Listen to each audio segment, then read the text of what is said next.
Já faz anos que a gente tem que lidar com adaptações live action de clássicos animados que vão de boazinhas a tenebrosas. Tivemos adaptações boas com coisinhas ruins, adaptações ruins com coisas boas, adaptações que eram simplesmente boas e só, e adaptações que até hoje ninguém sabe como que foram aprovadas. Quem caralhos aprovou essa merda?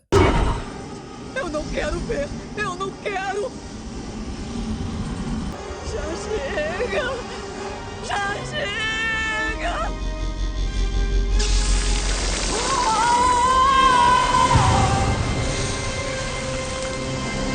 Mas mesmo assim, nessa época tão tenebrosa em que vivemos, nós conseguimos encontrar uma luz no fim do túnel, uma pérola em meio à lama, porque o live action de Como Treinar o Seu Dragão é uma adaptação tão, mas tão boa que beirou a perfeição. Então se preparem para essa análise que eu tô fazendo na base da pura alegria e bora logo para esse vídeo.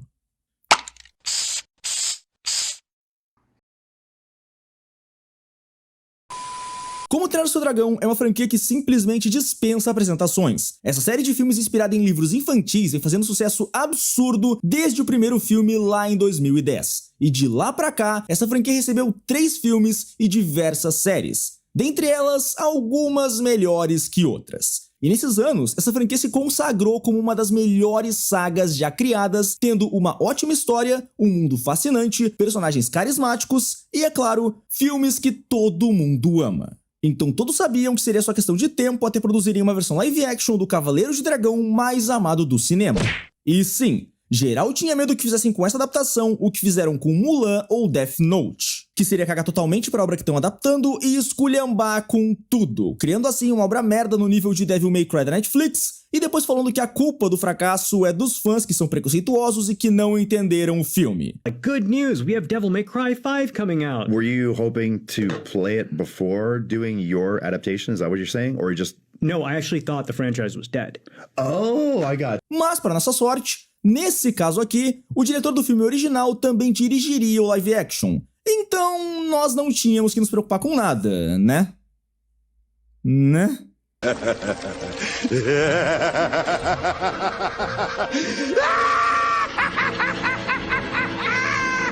Pois é, mesmo o filme sendo muito bom, ele não escapou de ter alguns defeitos e de ter algumas polêmicas. E a mais famosa no começo dos anúncios foi justamente a Astrid, que a atriz não se parecia nem um pouco com a personagem, enquanto o resto do elenco principal se parecia muito. O que acabou gerando algumas críticas porque ela foi o primeiro ponto mostrado que não estava tão fiel. Mas sinceramente, eu passei a cagar pra Astrid estar diferente no momento em que eu botei os olhos na cabeça quente. Mas o que é aquilo, meu Deus do céu, que coisa!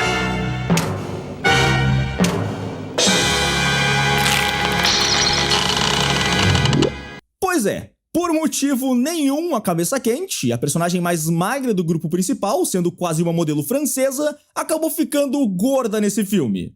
Sério, pra quê?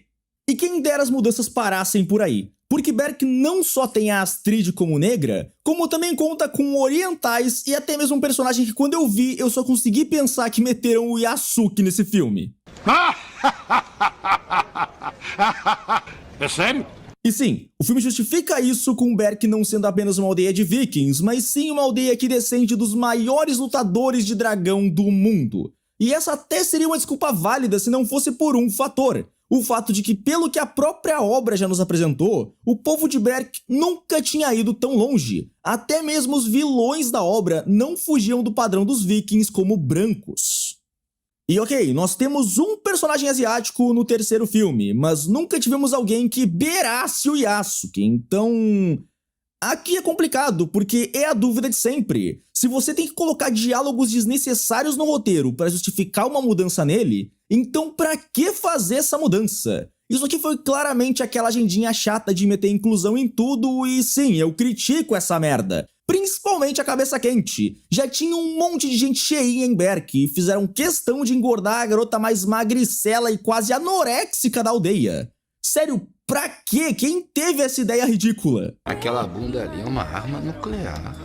É uma baleia de vestido de noiva. Mas sinceramente, eu posso ignorar essas mudanças por conta de um detalhe. Esse filme adaptou quase que por inteiro a obra de 2010. quase tudo ali tá igual à obra que todos nós amamos. As cenas que lembramos são as mesmas, os diálogos em sua gigantesca maioria são os mesmos e os acontecimentos são praticamente os mesmos. Fora que o filme até conseguiu dar uma camada a mais pro personagem do Melequento, algo que a gente só foi ver nas séries animadas derivadas dos filmes.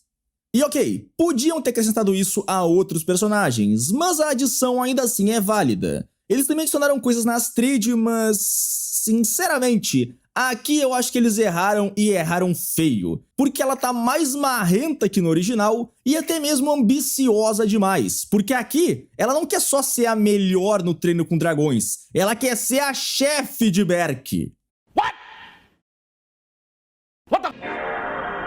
E sim, eu critico isso porque mesmo que depois disso ela volte a ser a personagem que todos conhecemos e amamos, fica difícil não ficar com uma pulguinha atrás da orelha pensando se, nessa adaptação, ela não ficou com um soluço por interesse. E não, eu não consigo esquecer disso, porque mesmo ela terminando como na animação, esse é um detalhe que incomoda. Mudaram ela no começo pra praticamente nada. Fora o fato de ela reclamar que o soluço tinha tudo sem esforço e que ela não tinha nada. Eu não consegui não escutar aquela fala e pensar que tentaram lacrar. Ainda bem que no fim a Astrid voltou a ser o que ela sempre devia ter sido. Eu nem preciso dizer que era perfeito. Perfeito. Tudinho. Tudo, até os mínimos detalhes. Ai, Dust, mas até agora o que tu mais fez foi criticar esse filme. Tem certeza que gostou dessa coisa? Sim, eu sei que eu tô criticando bastante o filme, mas percebam que até agora eu critiquei apenas 2 pontos nele, que foram a mudança física de certos personagens, que por sua vez exigiu uma ou outra fala pra justificar tal mudança, e a mudança na personalidade da Astrid no começo do filme. Ela continua forte e rígida como no original, mas aqui deixaram ela mais marrenta e até invejosa, algo que não precisavam ter feito. Tanto que no fim desfizeram ao longo do filme. Aleluia! No mais, esse filme foi quase que um Ctrl-C, Ctrl-V da animação clássica, e apesar de termos sim uma cena diferente aqui e uma coisinha mínima cortada ali, desconsiderando os pontos negativos que eu mencionei até agora, o filme é sim muito bom, porque além de ser praticamente o filme que todo mundo já ama, ele também teve uma ou outra cena que só agregou pra essa adaptação, como é o caso das cenas do Melequento com o pai dele e das menções à mãe do Soluço. Esse filme, assim como o de 2010, é muito bom. Tanto que só tem mais um ponto que eu preciso reclamar. E esse aqui eu simplesmente não consigo ignorar. A dublagem desse filme é uma coisa complicada. O filme tem as mesmas vozes originais de 2010, mas por algum motivo, em certos momentos parece que o diálogo ou ficou mais acelerado, fazendo com que ele perdesse parte da seriedade, ou ficou mais leve do que deveria. E ok, a parte da velocidade, parecendo que tá no 1.2 às vezes, pode muito bem não incomodar muita gente e ser algo particular, algo meu.